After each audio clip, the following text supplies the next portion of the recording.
Hello friends, मैं आपका mentor A.K. Singh और आज हम फिर नेक्स्ट क्लास देखेंगे अपने लुसेंट जीके की। और लुसेंट जीके आपको पता ही है हम किस लिए पढ़ रहे हैं, क्योंकि देखिए किसी भी हमारे टीचिंग एग्ज़ाम हो या किसी भी कॉन्सेप्ट में यानी किसी भी एग्ज़ाम में लुसेंट जीके बिना जीके एक तरह से अधूरी है। और हमारे जितने भी एग्ज़ाम है उसमें जीके ज़रूर आती है, तो इसलिए हमें जीके को कवर करना है और बिल्कुल आसान वे में, जिसे बिल्कुल एक एक वर्ड स्लोली पढ़कर, जिससे हमारा जीके का पूरा कॉन्सेप्ट क्लियर हो जाए। आज क्लास नंबर 12 है। क्लास 11 तक आपको यानी हमने कौन बौद्ध धर्म पढ़ लिया, फिर उससे पहले जैन धर्म पढ़ लिया, सब चीज़ें हमने पढ़ ली। आज हमारा कौन सा धर्म है? आज हमारा शैव धर्म है। शैव धर्म के बारे में पढ़ेंगे आज। चलिए, ये है, आपको पता ही है शैव धर्म के बारे में बहुत सारी चीज़ें पता होंगी। तो इसमें देखें क्या चीज़ इंपॉर्टेंट है और क्या चीज़ें हमें छोड़नी है। देखिए, सबसे पहले क्या है, भगवान शिव की पूजा करने वाले को शैव और शिव से संबंधित धर्म के शैव धर्म कहा जाता है। ठीक है, ये क्वेश्चन आपसे कभी नहीं पूछा जाएगा। क्वेश्चन बोला। और जो दूसरी चीज़ कह रहा है, शिवलिंग उपासना के प्रारंभ पुरातात्विक साक्ष्य हड़प्पा संस्कृति के अवशेष से मिले हैं। बिल्कुल, ये क्वेश्चन एक बार आ चुका है, याद रखना। इसलिए ऋग्वेद में शिव के लिए रुद्र नामक देवता के पूछा गया, ये भी पूछा गया। यानी अथर्ववेद में शिव भाव सर्व पशुपति भूपति के नाम से जाने गए हैं। ये क्वेश्चन पूछा नहीं गया, यानी कि आपको लुसेंट इसलिए कराई जा रही है जिससे आपको भाई लुसेंट आपके हाथ में भी है, लुसेंट सबके पास है। लुसेंट का पढ़ने का मतलब क्या है कि आपको पता हो कि कौन सा क्वेश्चन पूछा गया है, कौन सा क्वेश्चन के रूप में आपको पढ़ना है, कौन सा आपको अंडरलाइन करना है। नहीं तो अब बहुत सारे बच्चे होते हैं लुसेंट जब पहली बार पढ़ते हैं तो सारी बुक को रंगीन कर देते हैं, ये कर दिया वो कर दिया, अच्छा ये इंपॉर्टेंट है, ये भी इंपॉर्टेंट, ये भी इंपॉर्टेंट, ये भी इंपॉर्टेंट है। आपने उनकी बुक देखी तो वो चीज़ें नहीं। आप अगर पढ़ रहे हो तो पहले एक बार पढ़ो, 2 बार पढ़ो, 2 बार पढ़ने के बाद फिर आपको पता चल जाएगा कि कौन कौन सी चीज़ें इंपॉर्टेंट है। लिंग पूजा का पहला स्पष्टीकरण का मत्स्य पुराण ये पूछा गया है। देख लिए, बहुत इंपॉर्टेंट क्वेश्चन है कि मत्स्य पुराण में यानी कि लिंग पूजा का जो वर्णन मिला है वो कहाँ मिला है। महाभारत के यानी कि जो है अनुसार पर्वत पूर्व में लिंग पूजा का वर्णन मिलता है, यानी कि लिंग पूजा का मिलता है। वामन पुराण में शैव संप्रदाय की संख्या 4 बताई गई। कौन सी? पशुपति, कल्पालिक, दूसरा क्या है कपालिक, कालमुखी और लिंग यत। तो ठीक है, ये देख लेना, क्योंकि ये क्वेश्चन देखो, जो क्वेश्चन पूछे जा रहे हैं उन्हें मैं बता रहा हूँ आपको, नहीं तो और मैं बता भी नहीं रहा हूँ कि आपको ये याद करने की जरूरत है। ठीक है, ये क्वेश्चन पूछा नहीं गया तो आएगा भी नहीं। आगे क्वेश्चन चलते हैं, आगे का पॉइंट पढ़ते हैं। पशुपति संप्रदाय शैव का सर्वाधिक प्राचीन संप्रदाय है। इसके संस्थापक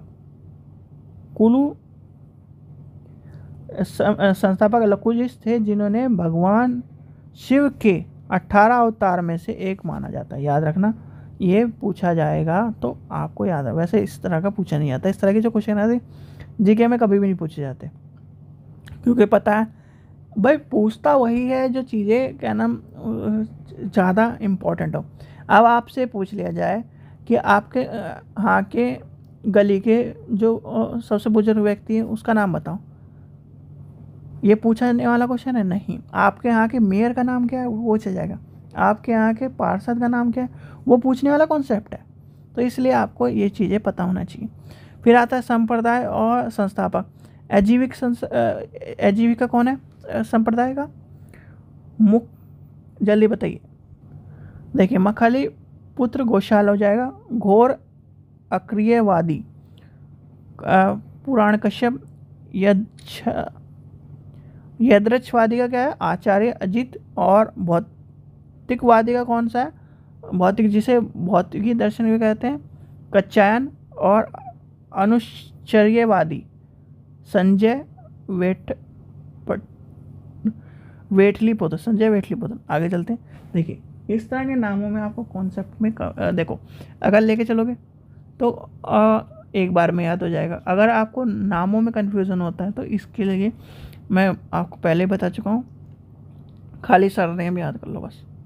अजीत है, आचार्य अजीत की जगह अजीत, कश्यप, घोषाल, इस तरह के कच्चायन, ये सब आपको याद कर। जब आपको ये अलग लग रहा है तो इसमें संजय नाम याद कर लो। तो ये आपको कॉन्सेप्ट याद कर लेना, क्योंकि हिस्ट्री में बहुत इस तरह के नाम है, आप पढ़ने बैठोगे तो उसे औरों की भाषा में इस तरह लगेगा कि आप जोड़ जोड़ के पढ़ रहे हो, पर वो नाम ही इस तरह के हैं बहुत सारे कि आपको कन्फ्यूज़न कर देंगे, एक बार में आपको नहीं।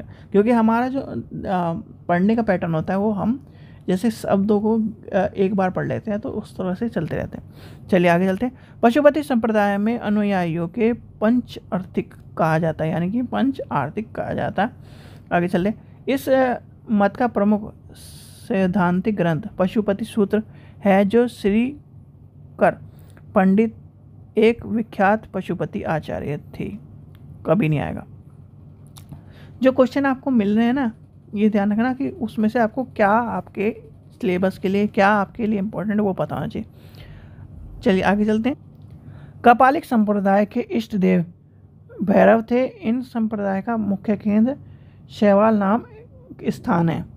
आगे चलते हैं। कपालिक मुख्य संप्रदाय के अनुयायियों को शिव पुराण यानी में महाव्रत धारक कहा जाता है। इस संप्रदाय के लोग नर कपाल में ही भोजन करते हैं। जल तथा एक तरह से आपने देखा होगा जो अघोरी टाइप है उनकी बात करेगी, और साथ ही शरीर की पर चिता पर भस्म लपेटते हैं। ये इम्पोर्टेंट है, ये क्वेश्चन इम्पोर्टेंट है, तो एक बार को जनरल वे में भी आपको पता होना चाहिए कि कौन होते हैं।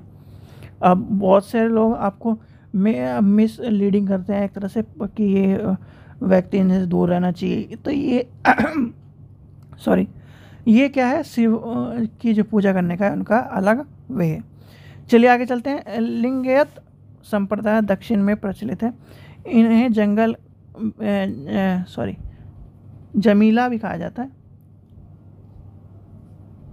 देखो एक जमीला वाला जो संप्रदाय है उसका भी ध्यान रखना। तो ये क्या है, इन्हें जिंगमा कहा जाता है। इन संप्रदाय के लोगों शिव का उपासक होते हैं। देखिए जो वर्ड इस तरह के, एक तरह जमीला वाला संप्रदाय है और एक ये कौन सा है, जंगमा वाला है। तो ये आपको थोड़े से कन्फ्यूजन कर देंगे, क्योंकि आप नए वर्ड समझ पढ़ोगे तो आपको दिक्कत करेगा ही। तो ये भी क्वेश्चन आपका इम्पोर्टेंट नहीं है। बसवा पुराण में लिंगायत संप्रदाय पर्यटक अल्भा प्रभु तथा उनमें शिष्य वासक को बताया गया। इस संप्रदाय के वीर संप्रदाय भी कहा जाता है। वीर संप्रदाय एक बार क्वेश्चन पूछा गया था, पता नहीं कौन से पेपर में, क्योंकि जितने भी हमने ओल्ड पेपर पढ़े हैं, ये देखिए रुकिए एक मिनट, तो उसमें आपको जो चीज़ें मिल रही हैं उस हिसाब से मैं आपको बता रहा हूँ। क्योंकि ये जब आप पेपर पढ़ाने लगोगे या फिर इस तरह की चीज़ें, तो आपको पता है कि कौन सा क्वेश्चन आपसे पूछा जाता है, कौन सा नहीं पूछा जाता। क्वेश्चन नंबर 10वां देखते हैं, आगे देखते हैं। 10वीं शताब्दी में मत्स्य यानी मच्छिंद्र नाथ के नाथ संप्रदाय की स्थापना की। इस संप्रदाय का व्यापक प्रसार बाबा गोरखनाथ के नाम से जाना जाता है। और ये क्वेश्चन आपको कई बार देखने को मिला है। मच्छिंद्र नाथ दक्षिण भारत में शैव धर्म चालुक्य, राष्ट्रकूट, पल्लव, चोल के समय लोकप्रिय हुए। पल्लव काल यानी कि पल्लव काल में शैव धर्म का प्रसारक नारायण यानी एक तरह से नाय नारायण द्वारा किया गया। नाय नारायण संतों की संख्या कितनी, 63 बताई गई है। इसमें अप्पा यानी एक तरह से अप्पर हो गया, तरुण ज्ञान हो गया, समुद्र हो गया, सुंदर मूर्ति आदि नामक के उल्लेखनीय है। एलोरा के प्रसिद्ध कैलाश मंदिर का निर्माण राष्ट्रकूट ने किया था। ये क्वेश्चन है इम्पोर्टेंट, ये पूछा गया है कई बार, ठीक है, इसे लगा लीजिए।